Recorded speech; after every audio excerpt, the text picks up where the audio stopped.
Hey guys, in this video I'll show you how to record NFL Sunday Ticket games on YouTube TV. Now first, you want to simply go ahead and go to the live TV guide.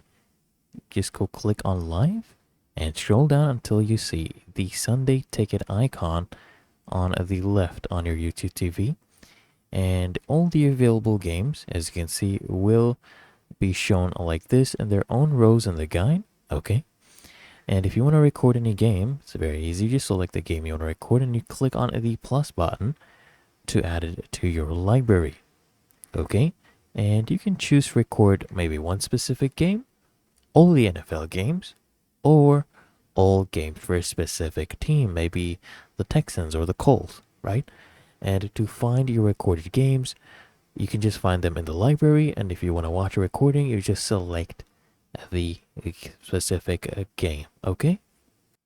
And it's really that easy and simple, so I hope this guide provided value to you, and if it did, consider smashing that like button, as well as subscribing to frequently asked questions, and I'll see you in the next one.